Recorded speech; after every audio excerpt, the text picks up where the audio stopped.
Who's the dumbest person you've ever met? It's not uncommon as a teacher to have students who are a bit behind the curve in certain aspects, but 99.99999% of the time, they are keen on something. They might not understand how to identify a noun or what theme is, but they somehow know how to make a mean plate of nachos. You learn pretty quick to not judge fish for their tree climbing ability, you know? I thought this was the rule when I was teaching until I met Kevin. Kevin isn't his real name, but it doesn't matter because he can't spell it anyway. Kevin was a student of mine during my last year of teaching. He came to my classroom with very little to show for his academic past. He had moved a few times and thus was missing a lot of typical test scores that we use to try and ballpark their ability. Don't worry, it was a ballpark. We didn't make major decisions until we actually had a chance to talk and work with a student for a bit. I thought, that's fine. I'll just do some one-on-one with Kevin and see what's up. One-on-one with Kevin was like conversing with someone who'd forgotten everything in a freak, if not impossible, amnesia incident. There was no evidence that he had learned anything past the second grade, and now he was in ninth grade. Flabbergasted, I figured we needed to get more serious with this. If he was going to be in my class, I needed to know why and how. I decided to meet with him, his guidance counselor, his parents, and another teacher to see what was really going on. This is where it all became clear.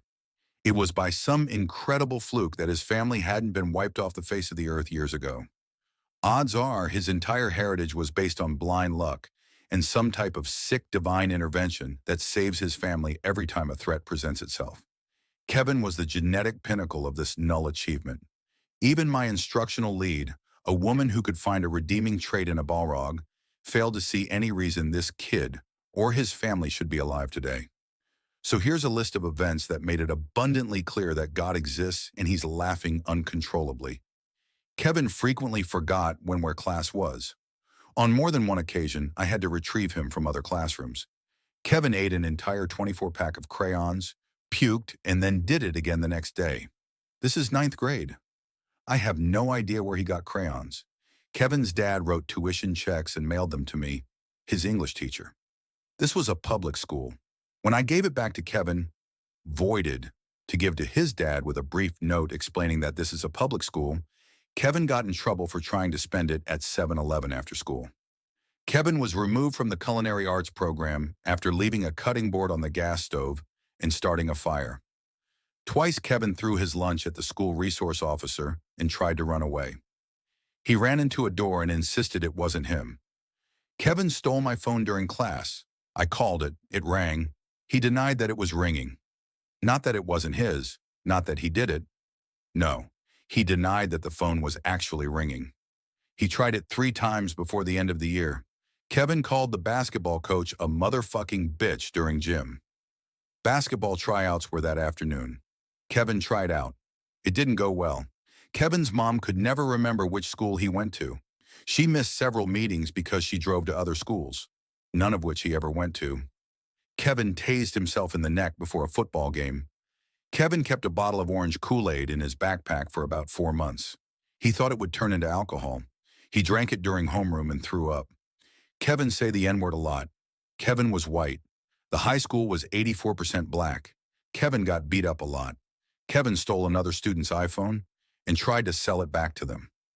Kevin didn't understand that his grade was dependent on tests, quizzes, homework, classwork, and participation.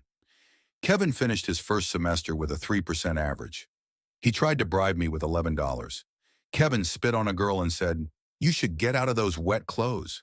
The girl was the Spanish student teacher. Kevin didn't know dogs and cats were different animals. Kevin tried to download porn onto a computer in the library at the circulation desk while he was logged on.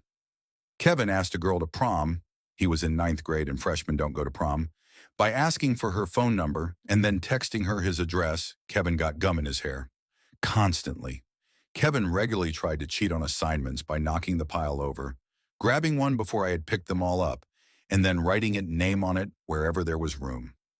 Kevin had several allergies, but neither his parents nor he could remember what they were.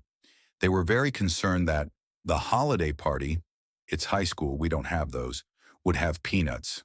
When they finally got a doctor's note, he was allergic to amoxicillin.